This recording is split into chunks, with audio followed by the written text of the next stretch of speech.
नमस्कार. मालिकेच्या पुढील काही भागांमध्ये खूपच भयानक असा ट्विस्ट आपल्या सर्वांच्या भेटीला येणार आहे.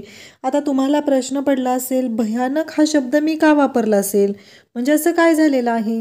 थंबनेल बघून तुमच्या सर्वांच्या लक्षात आलं असेल की काय झालेलं आहे ते. कारण थंबनेलवरती टायटलच आहे की अवंतिकाचा जीव सुमित्राने वाचवला. म्हणजे आता अवंतिकाच्या विरोधात ऐश्वर्याने जे कारस्थान केलेलं आहे त्यावेळेस अवंतिकावर जीवघेणा हल्ला म्हणजे अवंतिकाला संपवायचाच प्लॅन ह्या सयाजीरावने आणि ऐश्वर्याने केलेला असतो. कारण काहीही झालं तरी ऐश्वर्याला सौमित्र हवा आहे आणि सौमित्रला मिळवण्यासाठी ऐश्वर्या कोणत्याही थराला जाऊ शकते आणि त्याच्यामध्ये अडथळा आहे ती म्हणजे अवंतिका. अवंतिकाला संपवलं की आपला डाव अगदी व्यवस्थित चालणार असं तिला वाटत असतं, म्हणूनच तिनं हे सगळं केलेलं असतं. पण तिचा डाव उधळला जातो तो म्हणजे सुमित्राकडून. आणि एवढंच नाही तर सुमित्राच्या समोर ऐश्वर्याचा खरा चेहरा येत आहे. हे सगळं कशा पद्धतीनं घडणार आहे, हे सगळं काय होणार आहे, हे आपल्याला या व्हिडिओमध्ये शेवटपर्यंत पाहायला मिळणार आहे. कारण सुमित्राने अवंतिकाचा जीव वाचवलेला आहे, तर नाना आता बरे झालेले आहेत आणि नानांनी सगळं सत्य सांगितलेलं आहे. आणि त्याचबरोबर जानकीने एका सेकंदात येऊन इकडे सुमित्राचा जीव वाचवलेला आहे, तिला हॉस्पिटलमध्ये घेऊन गेलेले आहे. हे सगळं कशा पद्धतीनं घडणार आहे हे आपल्याला आजच्या या व्हिडिओमध्ये पाहायला मिळणार आहे. त्यासाठी तुम्ही हा व्हिडिओ शेवटपर्यंत पहा. तर इकडे आता जानकी ही नानांकडे आलेली असते, कारण नानांनी ज्या देवाऱ्यामध्ये जे काही डॉक्युमेंट्स ठेवलेले असतात त्याबद्दल जानकीला नानांशी बोलायचं असतं. पण आपण आत्ता त्रासात आहोत, आपलं राहणीमान बदललेलं आहे हे मात्र जानकीला नानांना सांगायचं नसतं. म्हणून सुरुवातीला जशी जानकी राहत होती त्याच वेशभूषेमध्ये जानकी आलेली असते. आता खरं तर जानकी आणि ऋषिकेश दोघंही खूप मोठ्या संकटात असतात. खूप मोठ्या संकटाशी ते लढत असतात आणि त्याचमुळं आता जानकी नानांना भेटायला आलेली असते. त्यामध्ये तिला एक मृत्यूपत्र, त्याचबरोबर काही जमिनीचे पेपर्स या सर्व गोष्टी मिळालेल्या असतात. आणि ऐश्वर्या घरात नाही हे पाहून जानकी नानांना भेटायला आलेली असते. मग जानकी नानांची भेट घेते, नानांना सांगू लागते. तेव्हा नाना म्हणतात की हे बघ जानकी, मी जे काही केलेलं आहे ते फक्त तुझ्या, ऋषिकेशच्या आणि आपल्या ओवीच्या सुखासाठी केलेलं आहे. पण मी तुमच्यासाठी एक वेगळी तरतूद करून ठेवलेली आहे. ही सगळी जी प्रॉपर्टी आहे, देवघरामध्ये तुला जे मिळालेलं मृत्यूपत्र आहे ते मृत्यूपत्र खरं आहे. आणि त्याचबरोबर ते प्रॉपर्टी पेपर्स आहेत ते ऋषिकेशच्या आईचे आहेत. ऋषिकेशच्या आईची ती प्रॉपर्टी होती आणि ती सगळी प्रॉपर्टी ही ऋषिकेशच्या नावावरती आहे.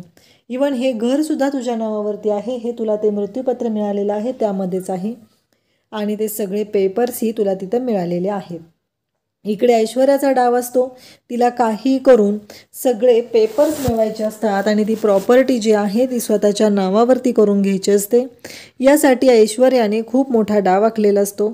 आणि त्याचबरोबर हिला सौमित्रला आपल्या ताब्यात घ्यायचं असतं. तेव्हा सयाजीराव तिला सांगत असतात की तिला उडवून टाकायचं. आणि मग इकडे आता ऐश्वर्याने हा डाव रचलेला असतो आणि हे सगळं जे बोलणं आहे ते सुमित्रा ऐकते. आता सुमित्राच्या कानावर पडतं की सयाजीराव आणि ऐश्वर्याने एक प्लॅन केलेला आहे आणि तिला उडवून टाकायचं, तिला संपवायचं. एवढंच वाक्य सुमित्राने ऐकलेलं असतं. तिला माहिती नसतं की तिला म्हणजे कुणाला उडवायचं आहे, कुणाला संपवायचं आहे. तिच्या डोक्यात वेगवेगळ्या शंका येऊ लागतात. हे माझ्या बाबतीत आहे का, हे जानकीच्या बाबतीत आहे का, हे ओवीच्या बाबतीत आहे का, नक्की कोणाच्या बाबतीत आहे. इकडे ऋषिकेश नोकरीसाठी वणवण फिरत असतो. जानकीला नोकरी मिळालेली असते, ती पण अशा पद्धतीची असते, तरीही जानकी मनापासून ते करत असते. आणि इकडे सुमित्रा मात्र खूप घाबरलेली असते. आणि सुमित्रा आणि अवंतिका दोघीही मंदिरात निघालेल्या असतात. आणि तेवढ्यातच समोरून एक गाडी येते आणि ती गाडी अवंतिकाला उडवणार असते. आणि त्याचबरोबर सुमित्रा पुढे जाते आणि अवंतिकाला बाजूला ढकलते आणि सुमित्रा स्वतः त्या गाडीच्या खाली येते. म्हणजे सुमित्राला ऑलरेडी कळलेलं असतं की तिला उडवायचं आहे, तिला संपवायचं आहे. मग तिला म्हणजे ही दुसरी तिसरी कोणी नसून अवंतिका आहे. यामुळं सुमित्राला खूप मोठा धक्का बसलेला असतो. जानकी इकडे रणदिवेंच्या घरी असते आणि अवंतिकाचा फोन येतो. नानांच्या फोनवरती अवंतिकाने फोन केलेला असतो, कारण सौमित्रला फोन लावून झालेला असतो, सौमित्राने उचललेला नसतो. नानांच्या फोनवरती तिने फोन केलेला असतो आणि तिला असं वाटलेलं असतं की नानांच्या रूममध्ये सौमित्र असेल.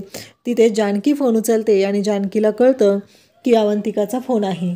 जानकी म्हणते काय झालं. अवंतिका रडत असते आणि ती म्हणत असते की आत्ता आईंचा ॲक्सिडेंट झालेला आहे, एका ट्रकने उडून येऊन आईंना उडवलेला आहे आणि ती ट्रक मला उडवत होती. आत्ता मी आईंना घेऊन हॉस्पिटलमध्ये पोहोचत आहे. जानकी म्हणते काय सांगतेस तू. आणि मग अवंतिका म्हणते की मी येते तिथं. मग इकडे अवंतिकाला जानकी सांगू लागते की मी पोहोचते, तू हॉस्पिटलमध्ये पोहोच, मला ॲड्रेस पाठवून ठेव कोणत्या हॉस्पिटलला मध्ये नेत आहे ते. आता जानकी ही अवंतिकासोबत हॉस्पिटलला जायला निघते. जाण्याआधी ती नानांना फक्त समजावते, नाना तुम्ही टेन्शन घेऊ नका, काही प्रॉब्लेम नाही, परंतु आपल्याला सावधगिरीनं राहणं खूप गरजेचं आहे. तुम्ही काळजी घ्या, हॉस्पिटलमध्ये नक्की काय झालेलं आहे ते जाऊन मी पाहते असं ती सांगते आणि मी ऋषिकेशलाही कळवते. पण त्याचवेळी ऋषिकेश तिथे जवळपासच असतो आणि ऋषिकेश हा अवंतिकाच्या मदतीला आलेला असतो आणि तो अवंतिकासोबत हॉस्पिटलमध्ये सुमित्राला घेऊन पोहोचलेला असतो. जानकीही तिथे येत असते आणि ऋषिकेश आणि जानकी हे दोघंजण धावत आलेले असतात, अवंतिका बरोबर असतात. इकडे नानांना मात्र खूपच काळजी वाटत असते आणि इकडे आता त्याचवेळी सयाजीराव घरी येतात. सयाजीराव घरी येतात तेव्हा नानांना धक्का बसतो, हे का आलेले आहेत. आणि सयाजीराव एकटे आलेले नसतात, तर ऐश्वर्यासाठी त्यांनी येताना ऐश्वर्याच्या आईलाही आणलेलं असतं आणि त्याचबरोबर हे सगळं काय आहे हा प्रश्न पडलेला असतो आणि ते दोघंही आलेले असतात. त्यांना बघून नानांनाही धक्का बसलेला असतो आणि ते म्हणतात की नाना तुला भेटायला आलो आहे. पण इकडं अवंतिका मात्र जाम घाबरलेली असते, कारण तिच्याकडून चूक झालेली असते. तिने इकडे मारायला पाठवलेलं असतं ते या आपल्या अवंतिकाला संपवायचं असतं, पण तिथे संपत आहे ती कोण म्हणजे तर सुमित्रा जर संपली तर खूप अवघड होणार आहे, कारण आपल्या बाजूचा एक मेंबर जाणार या गोष्टीची भीती तिला वाटत असते आणि तिने म्हणू लागते की नाही, काहीही झालं तरी हे जे काही घडलेलं आहे ते भयानक आहे आणि त्यामुळं ती घाबरलेली. खरं तर ऐश्वर्याला अवंतिकाला संपवायचं होतं, पण घडलेलं मात्र भलतंच असतं आणि तिथं संपणार असते ती सुमित्रा आणि त्यामुळं आता ऐश्वर्याची वाट लागणार आणि सुमित्राला कसं काय कळलं हा प्रश्न तिला पडलेला असतो. पण त्यापुढची गोष्ट मात्र ऐश्वर्याला अजून माहिती नसते की सुमित्राने हे सगळं ऐश्वर्याचं बोलणं ऐकलेलं असतं आणि म्हणून हे सगळं घडलेलं असतं.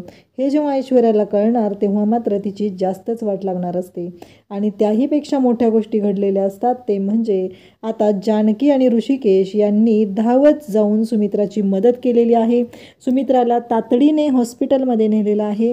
हे सगळं मनापासून त्यांनी केलेलं असतं आणि सुमित्रा तेव्हा शुद्धीत असते, ती पाहत असते ऋषिकेश तिच्यासाठी जे काय करत आहे, ऋषिकेश मनापासून या सर्व गोष्टी करत आहे, हे सगळं सुमित्रा पाहत असते आणि तिला मात्र खूपच मोठा धक्का बसलेला असतो. कारण आईला ठेस लागली तर ऋषिकेश धावत आलेला आहे, जानकी धावत आलेली आहे आणि अवंतिकाला ते सपोर्ट करत आहेत. या गोष्टीमुळं आता खरं तर इकडे सुमित्राच्या मनात त्यांच्याबद्दल जो राग असतो तो निघून गेलेला असतो आणि तिला पटलेलं असतं की जानकी कोणाचा जीव घेऊ शकत नाही आहे, ती वाचवू शकते, फक्त जीव वाचवू शकते आणि हे सगळं ऐश्वर्यानेच केलेलं आहे. हे सगळं कारस्थान सुमित्राला कळलेलं असतं. इथे आता हॉस्पिटलमध्ये पोलीस येतात आणि पोलीस सुमित्राला विचारू लागतात की आम्हाला कळलं पाहिजे की ती गाडी तुमच्या अंगावर कशी आली, नक्की काय झालेलं आहे. तिथलं CCTV फुटेज तर त्यांनी पाहिलेलं असतं आणि ते विचारू लागतात की हे सगळं काय झालेलं आहे, हे सगळं कशामुळे झालेलं आहे, असे प्रश्न आता ते विचारत असतात. आणि तेव्हा मात्र सुमित्राला ते म्हणतात की आम्हाला हे कळलेलं आहे की ती गाडी तुमच्या अंगावर नाही तर तुमच्या सुनबाईंच्या अंगावर आल्यावर तुम्ही मध्ये आलेला होता, हे ते बोलत असतात. तेव्हा ऋषिकेश आणि जानकी त्यांना म्हणतात की इन्स्पेक्टर साहेब, आम्ही तुम्हाला रिक्वेस्ट करतो की आता आईची तब्येत क्रिटिकल आहे, तुम्ही त्यांना थोड्या वेळाने बोलू शकता, ताईला थोडंसं नॉर्मल होऊ द्या, कारण तिला खूप मोठा धक्का बसलेला आहे, तिला मार लागलेला आहे, त्याहीपेक्षा मोठा धक्का बसलेला आहे आणि त्या धक्क्यातून तिनं बाहेर येणं खूप गरजेचं आहे, हे ते बोलत असतात. जानकी इकडे सुमित्राचा हात हातात घेऊन असते, तिचा हात चोळत असते आणि आई तुम्हाला काही होणार नाही, आई तुम्हाला काही होणार नाही असं ती बोलत असते. त्याचबरोबर ऋषिकेशही तिथं आलेला असतो आणि शेवटी जानकी आणि ऋषिकेशला अवंतिकाला बाहेर थांबवलं जातं आणि डॉक्टर म्हणतात की काळजी करू नका, आम्ही त्यांच्यावर उपचार करत आहोत. ह्या सर्व गोष्टी घडत असतात आणि डॉक्टर तिला आतमध्ये घेऊन जातात. तेव्हा मात्र आपल्याला पाहायला मिळतं की जानकी मात्र घाबरलेली असते. आता आईंना काय होणार, एकतर त्यांना बीपीचा त्रास आहे, त्या एकतर खूप घाबरलेल्या असतात आणि त्यांना या सगळ्यातून आपण कसं सावरायचं आहे असे अनेक प्रश्न पडलेले असतात. आणि ती घाबरलेली असते. ती विचार करू लागते की आईंना ह्या सगळ्यातून बाहेर काढण्यासाठी काय करावं लागेल हा प्रश्न पडलेला असतो. अवंतिकाला ती सावरत असते. अवंतिका म्हणते की जानकी वहिनी, हे सगळं त्या ऐश्वर्याचंच काम आहे, कारण तिनंच हे सगळं केलेलं आहे. अहो, तो ट्रकवाला आमच्या अंगावर धावून आलेला होता. आईंनी मला बाजूला काढलं आणि आई स्वतःमध्ये आलेले आहेत, नाही तर आज मी संपले असते, असं इकडे जानकीला अवंतिका सांगत असते. जानकी मात्र भयानक चिडलेली असते. जानकी ठरवते की आज काहीही झालं तरीही आपण सोडायचं नाही, एवढं लक्षात ठेवायचं आहे. हे सगळं जानकीचं म्हणणं असतं. जानकी म्हणत असते की काहीही झालं तरी आता अवंतिका गप्प बसायचं नाही. ऐश्वर्याला जन्माची अद्दल घडली पाहिजे आणि ऐश्वर्याची वाट लावायची आहे, एवढं लक्षात ठेव, हे सगळं ती बोलत असते. त्याचबरोबर आपल्याला पाहायला मिळतं जानकी आणि ऋषिकेशने तातडीने उपचार केल्यामुळं इकडे सुमित्राचा जीव तर वाचलेला असतो, तिच्या जीवाचा धोका टळलेला असतो. ह्या सर्व गोष्टी घडत असतात. परंतु ह्या सगळ्या गोष्टी ज्या वेळेस घडत असतात त्यावेळेस सुमित्राला एक गोष्ट मात्र चांगली कळलेली असते की यामध्ये आपला जीव वाचवलेला आहे तो जानकी ऋषिकेशने, जीव घेणारी आहे ती ऐश्वर्या आहे, ही गोष्ट मात्र तिला चांगलीच कळलेली असते.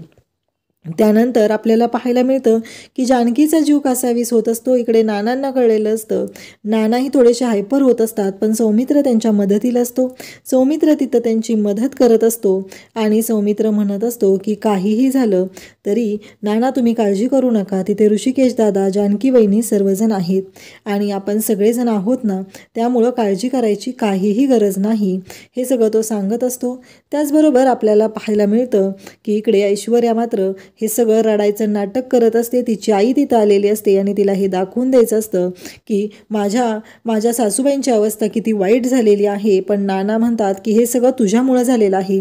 आत्ताच्या आत्ता या घरातून चालती हो. तेवढ्यात सयाजीराव तिथं आलेला असतो. सयाजीराव म्हणत असतो, नाण्या तू माझ्या पोरीशी या भाषेत बोलू शकत नाही. तेव्हा नाना हे सांगू लागतात की हे बघ सयाजी, कसं आहे माहिती आहे का, प्रत्येक वेळेस मी तुझ्या पोरीला पाठीशी घातलेलं आहे, पण नाही, आता यापुढे ही गोष्ट होणार नाही, कारण काहीही झालं तरी आज माझ्या बायकोच्या जीवनमरणाचा प्रश्न आहे, माझी बायको संकटात आहे. त्याचवेळी इथे आता शर्वरी त्याचबरोबर विक्रांत सर्वजण आलेले असतात आणि जानकी ऋषिकेश तिथं हॉस्पिटलमध्ये असतात आणि शर्वरी म्हणत असते की दादा वहिनी तुमच्यामुळं आज आई वाचलेली आहे, खरंच मला माफ कर वहिनी, मी तुझ्यावर संशय घेतलेला होता, मी तुझ्याबद्दल चुकीचा विचार केलेला आहे, मला माफ कर, असं ती बोलत असते. ती जानकीची माफी मागत असते आणि म्हणत असते की काहीही झालं तरीही वहिनी मला माफ कर. जानकी नानांना समजवत असते, कारण सौमित्र नाना ऐकत नाही आहेत म्हणून नानांना घेऊन हॉस्पिटलमध्ये आलेला असतो. नानांना समजवत असतात की नाना काळजी करू नका, आई आत्ता आउट ऑफ डेंजर आहे, आत्ताच डॉक्टरांनी सांगितलेलं आहे. तेव्हा नाना ऋषिकेश हे सर्वजण एकत्र असतात आणि नाना ऋषिकेशच्या गळा पडलेले असतात. नाना म्हणतात की ऋषिकेश मला माफ कर. आणि आता इकडे सुमित्रा शुद्धीवर येते. ती जानकीची ऋषिकेशची माफी मागू लागते. इकडे ऐश्वर्याची अवस्था मात्र आता वाईट झालेली असते. नानांनी तिला घरातून हाकलून दिलेलं असतं आणि सांगितलेलं असतं की आत्ताच्या आत्ता या घराच्या बाहेर निघायचं आहे, चालतं व्हायचं आहे, यापुढे आम्हाला पाऊलही दाखवू नकोस, तुझं तोंडही बघायची इच्छा नाही आहे, या घराची पायरीही तू चढायची नाही, हे नानांनी स्पष्टपणे ठणकावून सांगितलेलं असतं. नाना मात्र भयानक चिडलेले असतात आणि नानांनी ठरवलेलं असतं की काहीही झालं तरी मी आता ऐकून घेणार नाही, कारण सुमित्रा ही जी आज ज्या अवस्थेत पोचलेली आहे ती फक्त आणि फक्त ह्या ऐश्वर्यामुळं आहे. आज सुमित्राची जी अवस्था झालेली आहे ती फक्त आणि फक्त ऐश्वर्यामुळं झालेली आहे, हे नानांनाही चांगलंच कळलेलं असतं. त्यानंतर आपल्याला पाहायला मिळतं ऐश्वर्या रडायचं नाटक करत असते. तेव्हा नानांनी तिला हकलून दिलेलं असतं. सौमित्र एका ऑफिसच्या मीटिंगसाठी बाहेर गेलेला असतो. इकडे सारंग ऑफिसच्या मीटिंगसाठी बाहेर गेलेला असतो. सारंग तिथे नसतो आणि आता ही सगळी परिस्थिती हँडल केलेली असते ती म्हणजे ऋषिकेश आणि जानकी आणि अवंतिका यांनी. आणि इकडे सुमित्राचा आता डोळे उघडलेले असतात. तिला कळलेलं असतं की हे सगळं आपल्यामुळं झालेलं आहे, आपण ऐश्वर्याला पाठीशी घालत होतो. फायनली आता सुमित्रा सुमित्राच्या मनातील गैरसमज दूर झालेले असतात आणि नाना आता बोलायला लागल्यामुळं इकडे ऐश्वर्याची वाट लागणार असते. आता नाना घाबरणारातले नसतात, कारण त्यांच्या पाठीशी असते ती जानकी आणि ऋषिकेश. नाना आता स्पष्टपणे बोलू शकत असतात आणि नाना मात्र ऐश्वर्याची वाट लावणार आहेत. नक्की आता जानकी, ऋषिकेश आणि नाना काय निर्णय घेणार हे आपल्याला पुढे पाहायला मिळणार आहे. अशाच अपडेटसाठी चॅनलला सबस्क्राईब करा. थँक्यू.